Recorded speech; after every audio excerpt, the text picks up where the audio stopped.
আসসালামু আলাইকুম এভরিওয়ান, আশা করি সবাই ভালো আছেন। তো welcome to my channel IELTS Fahim. আজকে একটি গুরুত্বপূর্ণ ভিডিও নিয়ে আসলাম, সেটি হচ্ছে স্পোকেন ইংলিশের একটি video, the proper use of amazer, কীভাবে এমিজার দিয়ে বাক্য গঠন করতে হয়। তো চলুন আজকের ভিডিওটি শুরু করা যাক।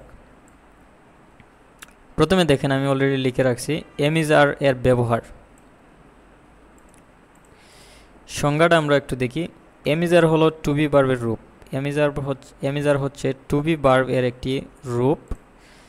সংজ্ঞাটা হচ্ছে কোনো ব্যক্তি, বস্তু বা প্রাণী, ব্যক্তি, বস্তু বা প্রাণী বর্তমানে নিজে কোনো কিছু হয় এরকম বাক্য তৈরি করতে এমিজার সাধারণত ব্যবহৃত হয়।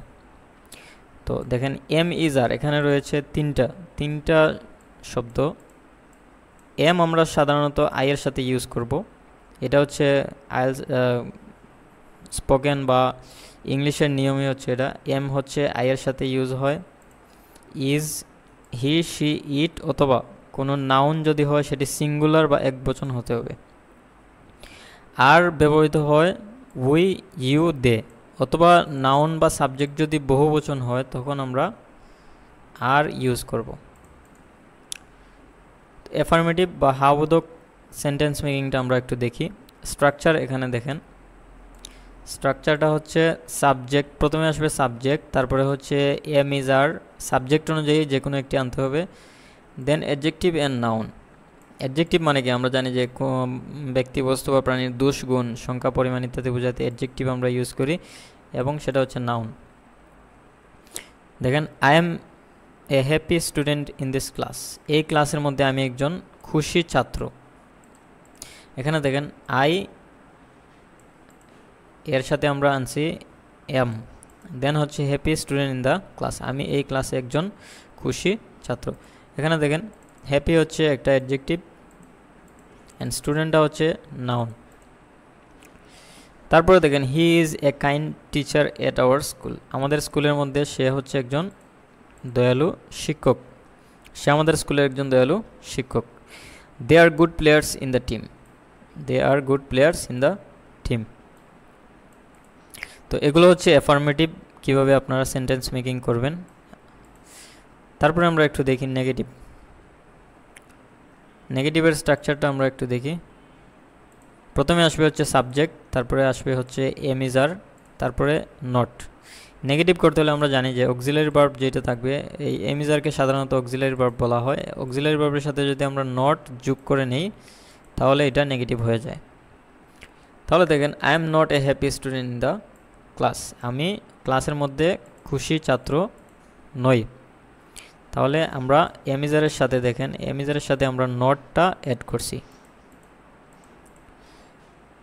হি is not a kind teacher at our school. সে আমাদের স্কুলের মধ্যে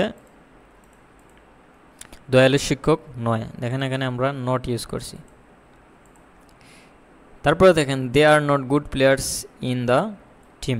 টিমের মধ্যে তারা গুড প্লেয়ার্স বা ভালো প্লেয়ার নয়। এখানে দেখেন, নট আমরা ইউজ করছি নেগেটিভ করার ক্ষেত্রে। তাহলে এটা হচ্ছে নেগেটিভ করার নিয়ম। এমিজারের সাথে আমরা জাস্ট নট ইউজ করব, তাহলে এটা নেগেটিভ হয়ে যাবে।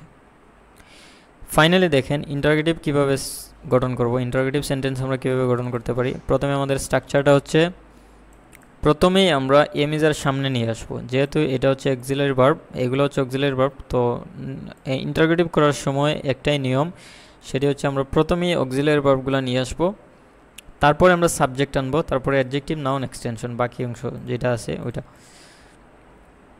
দেখেন, এম আই, আই এর সাথে সবসময় আমরা জানি এম আসে। তাহলে am I a happy student in this class. আমি কি একজন খুশি ছাত্র ক্লাসের মধ্যে। তারপরে দেখেন, is he a kind teacher at our school. সে কি স্কুলের মধ্যে একজন দয়ালু শিক্ষক। তারপরে দেখেন, are the good players in the team. তারা কি টিমের মধ্যে ভালো খেলোয়াড়। তো এগুলো হচ্ছে ইন্টারোগেটিভ। তো আশা করি ভিডিওটি বুঝতে পেরেছেন এবং ভিডিওটি দেখে এমিজারের রুলটা শিখতে পেরেছেন। যদি ভালো লাগে ভিডিওটি শেয়ার করবেন এবং চ্যানেলটি সাবস্ক্রাইব করবেন আরও বিভিন্ন ধরনের ভিডিও পেতে। নর্মালি আমি অনেক ধরনের ভিডিও আপলোড করব ইনশাল্লাহ স্পোকেন ইংলিশের উপরে এবং আইএলসের উপরে। তো চ্যানেলটি সাবস্ক্রাইব করে পাশে থাকবেন। আসসালামু আলাইকুম।